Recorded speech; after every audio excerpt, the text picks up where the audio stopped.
Elections campaign లో భాగంగా NDA కూటమి అభ్యర్థుల్ని సహకరించడానికి వచ్చిన రాజ్నాథ్ సింగ్ గారు అంటే Telugu Desam, Janasena, BJP party candidates కోసము ప్రచారం కోసం భాగంగా వచ్చి ఆంధ్రప్రదేశ్ రాష్ట్రంలో ముస్లింల 4% రిజర్వేషన్ ని మేము తీసివేస్తాము, ఇది కరెక్ట్ గా ఇవ్వలేదు అని చెప్పిన కామెంట్స్ అనేవి చాలా బాధాకరమైన విషయం. మేము సూటిగా ఈరోజు ఎన్డీఏ కూటమికు అడుగుతున్నాం. జస్టిస్ సాచార్ కమిటీ వేయడం, జస్టిస్ రంగనాథ్ మిశ్రా గారు అంటే చీఫ్ జస్టిస్ ఆఫ్ ఇండియా ఒకరు, chief justice of Delhi high court ఒకరు, వాళ్ళు క్షుణ్ణంగా మొత్తము తిరిగి పరిశీలించి లోతుగా వెళ్లి వాళ్ళు చెప్పింది ఏమి అంటే ముస్లిం సామాజిక వర్గంలో ఉన్న పిల్లలు ఈరోజు టైర్ పంక్చర్ షాప్ల దగ్గర గాని, లేదంటే వెజిటబుల్స్ బండ్ల పైన గాని, ఫ్రూట్ బండ్ల దగ్గర గాని, కిరాణా షాపుల్లో గాని, బట్టల షాపుల్లో గాని, కూలీల లెక్క గాని, ఫ్యాక్టరీల్లో లేబర్ లెక్క గాని పోతున్నారు గాని వాళ్ళు చదువుకోవడం లేదు, వాళ్లకు ఆర్థిక స్తోమత లేదు,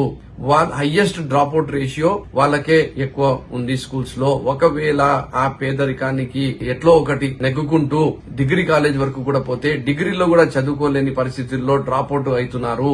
వీళ్ళకు ఖచ్చితంగా లీగల్లీ, లాజికల్లీ, సైంటిఫికల్లీ ఈ డౌన్ ట్రాడన్ క్లాస్ ని, ఈ వీకర్ సెక్షన్ ఆఫ్ ద సొసైటీని, ఈ మార్జినలైజ్డ్ కమ్యూనిటీని మెయిన్ స్ట్రీమ్ లో తీసుకుని రావడానికి రిజర్వేషన్ ఇవ్వాల్సిన అవసరం ఉంది అని చెప్పి ఆ రోజు చెప్పడం జరిగింది. ఇంకో మాట చెప్పారు రాజ్నాథ్ సింగ్ గారు, ఈ మతపరమైన రిజర్వేషన్ కాదు, మతపరమైన రిజర్వేషన్ అయితే అందరికీ వస్తుంది ముస్లిం సామాజిక వర్గంలో. ఈరోజు చాలా మందికి, చాలా కులాలకు ముస్లిం సామాజిక వర్గంలో రావడం లేదు. కొన్ని కులాలకు మాత్రమే ఏవైతే వీళ్ళు ఖచ్చితంగా వీళ్ళు అర్హులు, వీళ్ళు చాలా ఇబ్బంది పడుతున్నారు, చాలా పేదరికంలో ఉన్నారు అన్న వాళ్లకు మాత్రమే లాజికల్ గా, లీగల్ గా స్టడీ చేసిన తర్వాతనే 4% రిజర్వేషన్ ఆ రోజు రాజశేఖర రెడ్డి గారు మాకు ఇవ్వడం జరిగింది. 20 సంవత్సరాల నుంచి ఈ రిజర్వేషన్ పైన ఒక సోషల్ యాక్సెప్టెన్స్ వచ్చింది. ఎస్, వీళ్ళు నిజంగా వెనకబడిన కులాలు, వీళ్ళు వెనకబడిన వాళ్ళు, వీళ్లకు ఇస్తుంది కరెక్ట్ చేస్తున్నారు అనే విధంగా ఈ రోజు సోషల్ యాక్సెప్టెన్స్ వచ్చింది. కానీ ఈ రోజు రాజకీయ లబ్ధి కోసం కులాల మధ్యలో, మతాల మధ్యలో విద్వేషాలని రెచ్చగొట్టే విధంగా వాళ్ళ స్వార్థ రాజకీయాల కోసము ఏదైతే చంద్రబాబు నాయుడు గారు మాట్లాడలేకపోతున్నారో అవన్నీ కూడా కూటమి నాయకులతో మాట్లాడియడము, వాళ్ళ స్వార్థం కోసము ఈ ఆంధ్రప్రదేశ్ రాష్ట్రంలో కులాలకు, మతాలకు అతీతంగా చాలా ప్రేమ అనురాగాలతో ఏదైతే జీవిస్తున్నారో, సోదర భావంతో ఏదైతే జీవిస్తున్నారో దానిని నాశనం చేసే విధంగా ఈరోజు చంద్రబాబు నాయుడు గారు ఈ రాజకీయ కుట్రలో భాగం ఉన్నారని చెప్పి మీకు తెలియజేసుకుంటున్నాను. ఏదైతే చంద్రబాబు నాయుడు గారు చెప్పలేకపోతున్నారు అవన్నీ కూడా ఈ ఎన్డీఏ కూటమి పార్టీల నాయకులతో చెప్పిస్తున్నారు. మనమందరం కూడా అర్థం చేసుకోవాల్సిన అవసరం ఉంది. ఈ రోజు జగన్మోహన్ రెడ్డి గారు ఏం చెప్తున్నారు, కులం చూడము, మతం చూడము, పార్టీ చూడము, ప్రాంతం చూడము, మేము పేదవాని లెక్కనే చూస్తాము, అర్హులకి అర్హుల లెక్క చూస్తాము,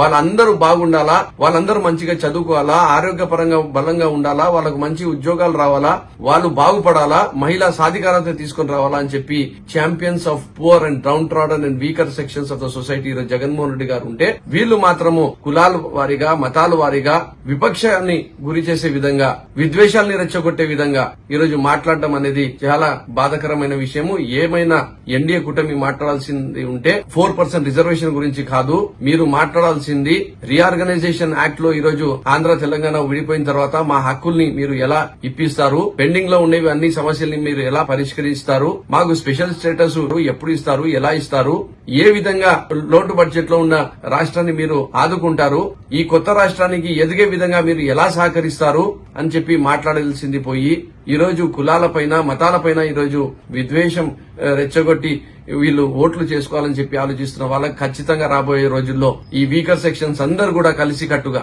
వీళ్ళని బుద్ధి చెప్పే అవసరం ఉంది. ఎందుకంటే ఈ రోజు ప్రతి ఒక్క పేదవానికి ఇంటి దగ్గరికి ప్రతి సంక్షేమ పథకం అందించి వాళ్లకు సమాన హక్కులు ఇప్పించి నా ఎస్సీ, నా ఎస్టీ, నా బీసీ, నా మైనార్టీ అని చెప్పిన దేశంలోనే ఏకైక నాయకుడు జగన్మోహన్ రెడ్డి గారు ఒకవైపు ఉంటే, వీళ్ళు పెత్తందారులు మాత్రము ఇంకో వైపు ఉండి ఇష్టం వచ్చినట్టు ఈ రోజు మాట్లాడడం అనేది సరికాదు. కాబట్టి ప్రతి ఒక్కరు కూడా కలిసి రావాల్సిన అవసరం ఉంది. జగన్మోహన్ రెడ్డి నాయకత్వాన్ని బలపరచాల్సిన అవసరం ఉంది. ఈ రోజు మరీ ముఖ్యంగా మైనార్టీస్ కి అయితే నేను చెప్తున్నాను, ప్రతి చోట కూడా వీళ్ళు ఎన్డీఏ కూటమి వాళ్ళు ఇలా మాట్లాడుతుంటే కూడా జగన్మోహన్ రెడ్డి గారు మాత్రము నమ్ముకున్న సిద్ధాంతము కులము మతము ప్రాంతము అని చూడకుండా పేదవానికి పేదవాళ్ళకని చూస్తాను, అతనికి నేను సహకరిస్తాను, అండగా నిలబడతాను, వాళ్లకు తోడుగా నిలబడతాను, ఎవరు ఎంత మంది వచ్చినా నేను మాత్రము వాళ్ల వైపునే నిలబడతాను అని చెప్పి ఏదైతే చెప్తున్నాడో దాంట్లో కూడా మైనార్టీల పట్ల ఆయన చూపిస్తున్న ప్రత్యేక శ్రద్ధ ఆయనకు ఈరోజు బలోపేతం చేసుకోవాల్సిన అవసరం ఉంది.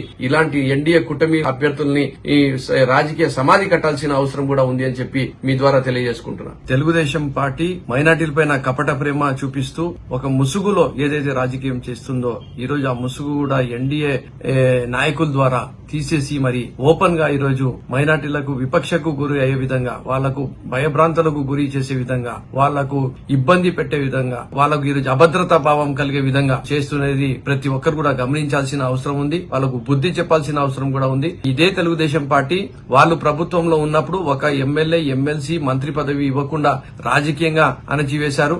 నారాహమారాలో దేశద్రోహం కేసులు పెట్టించి ఇబ్బందులకి మైనార్టీలకు గురి చేశారు. మరి ఇప్పుడు ఈ ఎన్డీఏ కూటమితో మరి రాబోయే రోజుల్లో ఒకవేళ వాళ్ళు వస్తే మరి ఎలాంటి అభద్రత భావంకి ఎలాంటి అసాంఘటిత పనులకు వాళ్ళు గురి చేస్తారనేది మనం అర్థం చేసుకోవాల్సిన అవసరం ఉంది. కాబట్టి వీళ్లకు ఖచ్చితంగా బుద్ధి చెప్పాల్సిన అవసరం ఉంది. వీళ్ళ ముసుగు ఈ రోజు తీసేసినారు. వీళ్ళు ఎన్డీఏ లీడర్ల ద్వారా వాళ్ళు చెప్పాల్సినవి చేయాల్సినవి అన్ని కూడా చేపిస్తున్నారు. రేపు ఒకవేళ వాళ్ళు ప్రభుత్వంలో వస్తే చేసి చూపిస్తారని కూడా మీరు అందరూ గ్రహించి వీళ్ళకు బుద్ధి చెప్పాల్సిన అవసరం ఉంది. ఎన్డీఏలో భాగంగా ఉన్న ఈ తెలుగుదేశం పార్టీ ఎమ్మెల్యే అభ్యర్థులు ఎంపీ అభ్యర్థులు మేము తెలుగుదేశం పార్టీ ఎన్డీఏ కాదు అనే రకంగా ఒక ముసుగులో వచ్చి ఏదైతే మైనార్టీ ఓట్లని దండుకోవాలని చెప్పి ఆలోచిస్తున్నారో వాళ్ళకందరికీ కూడా మీరు బుద్ధి చెప్పాల్సిన అవసరం ఉంది. అది ఓటుతో బుద్ధి చెప్పాల్సిన అవసరం ఉంది అని కూడా నేను ఈరోజు మీకందరికీ రిక్వెస్ట్ చేస్తున్నాను.